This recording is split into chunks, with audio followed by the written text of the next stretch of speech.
Bienvenue sur le podcast de l'université. Un podcast pour notre université engagée. Pour notre université ouverte sur le monde. Pour la recherche, l'innovation et les transitions. Pour raconter l'histoire et vos histoires. En bref, un podcast qui fait vivre l'actualité de l'université de Franche-Comté.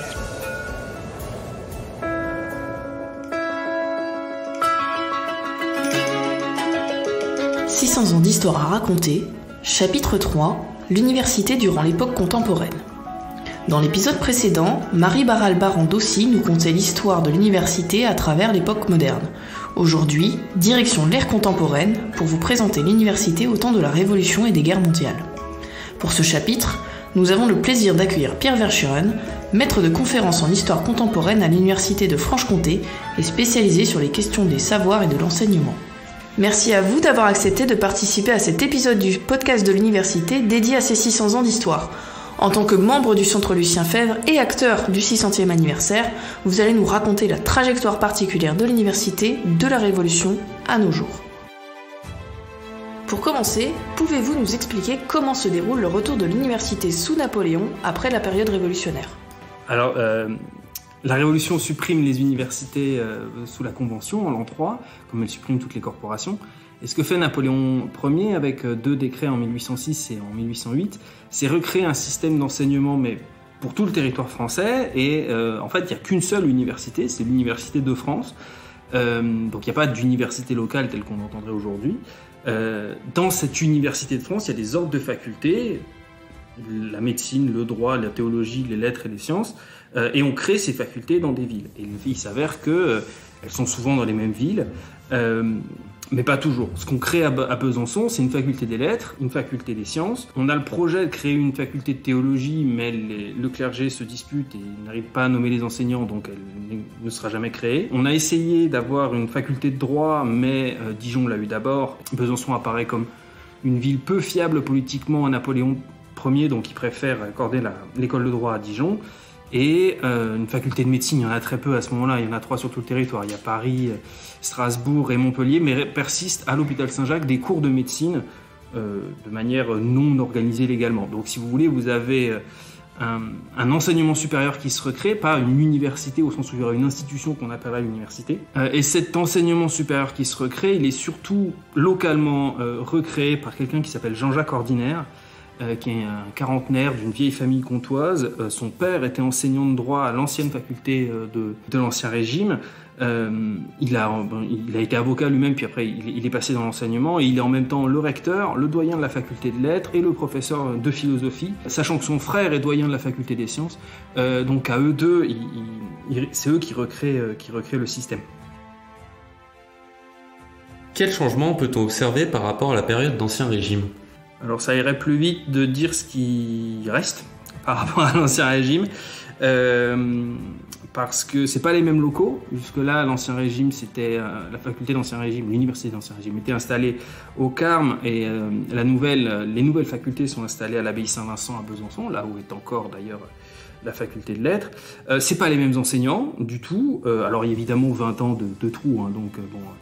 Les anciens enseignants sont à ce moment-là très âgés, même si les ordinaires sont fils d'un ex-enseignant. C'est pas les mêmes disciplines, puisque l'ancienne université n'avait plus de faculté des arts depuis 1617.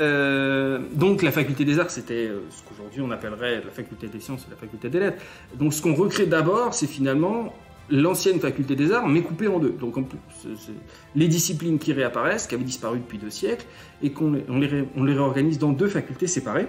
Le droit, qui était très fort ici, a complètement disparu. La médecine, qui avait une faculté, n'a plus que quelques cours, officieux. Donc évidemment, voilà, et la théologie n'arrive pas à réapparaître. Donc c'est même pas les mêmes disciplines. C'est pas la même organisation non plus. Chaque faculté est une institution indépendante, alors que dans l'université d'Ancien Régime, il y avait une structure institutionnelle qui chapeautait tout ça. Et on va recréer des universités en France au sens où on l'entend aujourd'hui, qu'en 1896, donc plus de 80 ans plus tard, là-dessus, il n'y a pas de spécificité byzantine. Merci pour votre réponse. À présent, pouvez-vous nous dire si l'on peut considérer l'université comme menacée au XIXe siècle ? Alors tout d'abord, est-ce que l'université a été menacée au XIXe siècle? Oui, à plusieurs reprises. Déjà, dès le début, Napoléon Ier, pour vous donner une idée, il avait créé 23 facultés des lettres et 15 facultés des sciences sur le territoire. La Restauration, qui a besoin d'argent, supprime la grande majorité. Donc par exemple, des facultés des lettres, il n'en reste plus que 6. Sur les 23 créées par Napoléon, il reste Paris, Dijon, Strasbourg, Caen, Toulouse et Besançon. Donc il n'y a pas de faculté des lettres à Lyon, il n'y a pas de faculté des lettres à Montpellier, il n'y a pas de faculté des lettres à Bordeaux. Donc la justification de garder une faculté des lettres à Besançon quand il n'y en a pas eu, il n'y en a pas à Marseille, et il n'y en a pas à Lyon, elle peut se poser. C'est à peu près pareil en sciences, mais la faculté des sciences là, de Besançon disparaît aussi, comme beaucoup d'autres. Cette menace s'éloigne un peu après 1845, parce qu'en 1845, justement, on obtient la recréation de la faculté des sciences, dans laquelle sont nommés des jeunes gens aux dents longues, des gens comme Henri Sainte-Claire de Ville en chimie ou Victor Puisieux en maths, c'est-à-dire, pour vous le dire rapidement, des jeunes qui ont moins de 30 ans, et leur mission est de créer une faculté des sciences dynamique en 1845. Il y a le Muséum d'histoire naturelle, d'ailleurs, est fondé la même année. Donc il y a déjà un développement au milieu du 19e siècle, si vous voulez, qui reste assez modeste mais qui existe, ne serait-ce parce que la faculté des sciences, assez rapidement, arrive à justifier son existence auprès de l'industrie locale en faisant de la chimie, par exemple, en testant l'eau, pour savoir si l'eau est potable ou pas. C'est la faculté des sciences qui s'en occupe. Vous avez un premier développement à ce moment-là, puis un deuxième à partir des années 1880, comme vous le dites, avec la Troisième République. Alors au début, ça commence assez mal, parce qu'en 1873, on menace de supprimer les deux facultés byzantines, parce que la politique de la Troisième République, l'idée de la Troisième République, et du ministère Paul Bert, c'est de diminuer le nombre de facultés pour en faire des plus grosses. L'idée n'est pas très originale du point de vue d'aujourd'hui, c'est-à-dire on sacrifie pour créer des grosses universités, au sens où on entendrait aujourd'hui, régionales.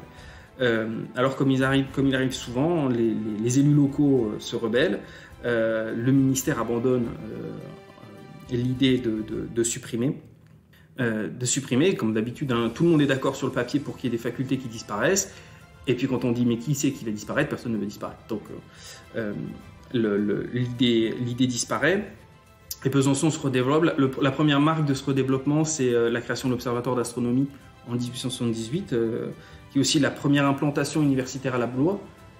Maintenant, il y en a beaucoup plus, mais c'est la première implantation universitaire à l'extérieur de la boucle. Évidemment, pour faire de l'astronomie, vous ne pouvez pas rester en centre-ville pour voir les étoiles. Il faut évidemment être dans ce qui était à l'époque la campagne.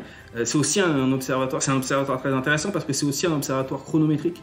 Il ne fait pas que l'astronomie, il fait aussi la météorologie et la chronométrie en lien avec l'industrie horlogère de la région. Donc là, vous avez un développement des relations entre la faculté et l'industrie, qu'on retrouve en 1897 avec la création d'un cours de chimie industrielle et agronomique qui est très lié à l'industrie de la soie artificielle, qui a été inventée par Hilaire de Chardonnay, qui est un ancien élève d'ailleurs.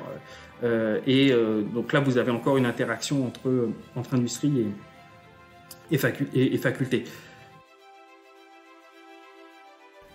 Direction le XXe siècle, pouvez-vous nous dire quel rôle a joué l'université dans le cadre des deux guerres mondiales ? Alors les cours se sont jamais arrêtés, que ce soit pendant la Première ou la Seconde Guerre mondiale. Alors la Première Guerre mondiale, c'est un sujet mal connu, la faculté. Mon collègue Paul Dietschi est en train de débrouiller la chose, mais il y a sans doute un sujet pour un étudiant de master. On sait qu'on a 25 étudiants morts au front pour la faculté des lettres, donc il y a une participation des étudiants à la bataille. On sait que les enseignements ne se sont pas arrêtés. On sait surtout, parce qu'on a une source assez étonnante là-dessus, on sait surtout qu'en 1919, à peu près 150 soldats américains sont restés 3 mois à Besançon à suivre les enseignements, le temps d'être rapatriés. Et puis pendant le temps qu'ils étaient à Besançon, ils ont édité un journal qui s'appelle le Besanconian, qui est un journal moitié en anglais, moitié en français. Vous pouvez trouver sur Gallica.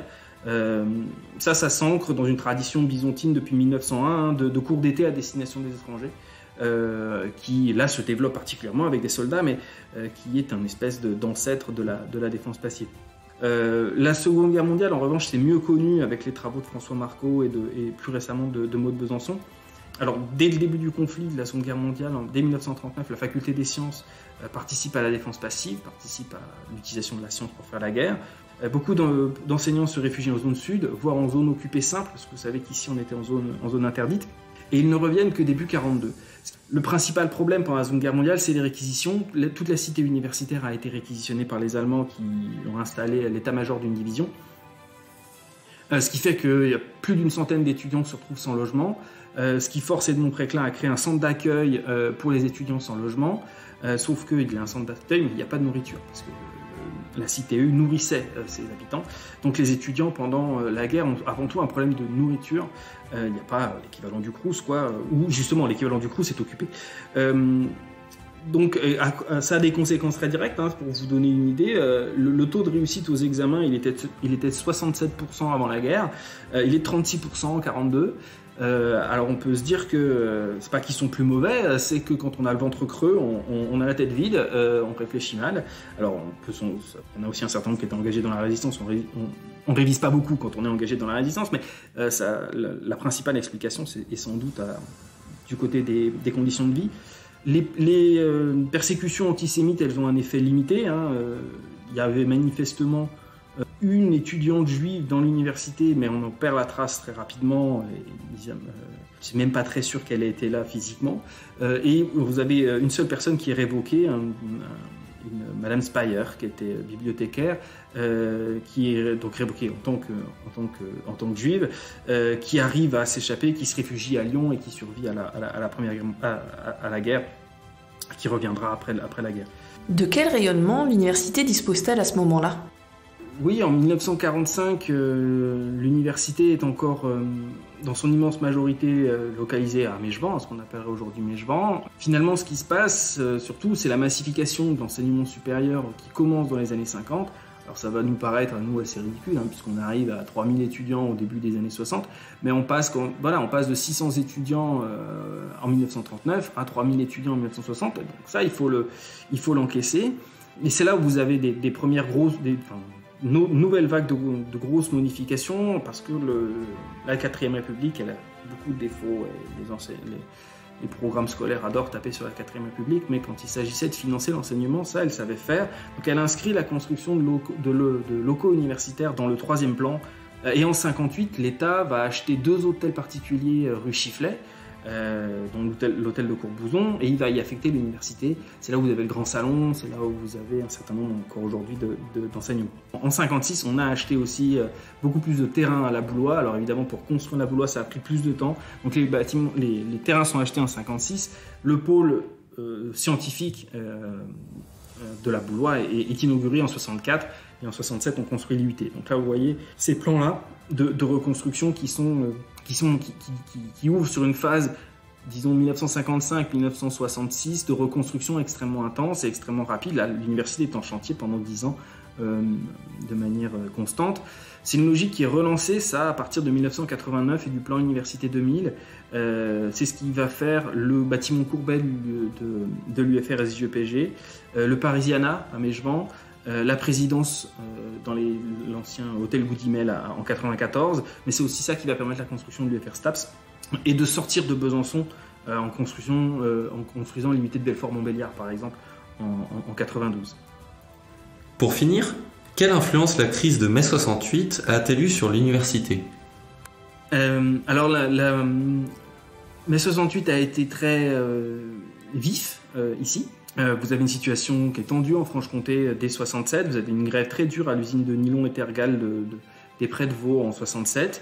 Et pendant cette grève en 67, vous aviez déjà des contacts entre ouvriers et étudiants qui se sont ébauchés. Le 13 novembre 67, vous avez une visite de 2 ministres, Alain Peyrefitte, qui est ministre de l'Éducation nationale, et Jean-Marcel Jeanneney, qui est ministre des Affaires sociales, pour ce qui se faisait à l'époque, qui était la rentrée solennelle des universités, au Théâtre Ledoux, donc juste en face de Meichevant.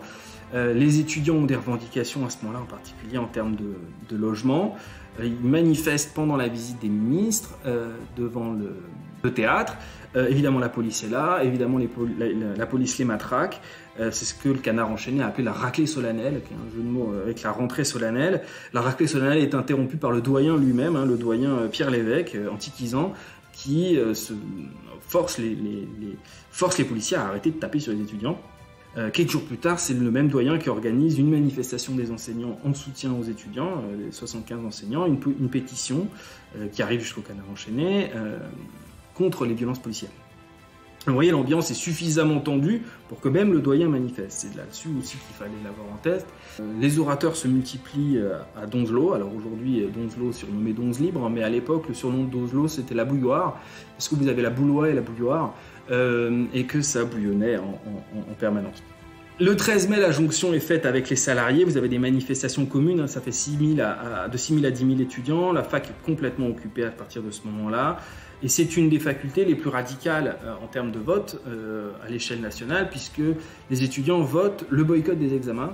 Mais le 27 mai, dans l'amphi Donzelot, vous avez un militant qui était un étudiant en droit d'ailleurs, qui s'appelle Bernard Lhomme, qui décède subitement d'une crise cardiaque en plein discours. Ce qui, pour le dire trivialement, plombe l'ambiance un peu, mais ça commence un peu à casser le mouvement. Le 31 mai, vous avez une manifestation de soutien au général de Gaulle qui a fait son discours la veille, qui à Besançon attire de 3 à 5 000 personnes en soutien à de Gaulle. On frôle l'échauffourée, juste à côté, là, rue de la préfecture. À partir de ce moment-là, le mouvement va vraiment s'essouffler. La dernière manifestation a lieu le 18 juin. Et les examens de juin seront finalement organisés en septembre. Ce chapitre 3 est terminé. Merci à vous, Monsieur Verschuren, de nous avoir raconté l'histoire de notre université au temps de la Révolution et des guerres mondiales. Restez connectés pour ne pas manquer la sortie du dernier chapitre sur notre héritage d'exception et pour avoir la suite de cette saga qui retrace les péripéties de notre grande dame de 600 ans au fil des grandes périodes de l'histoire.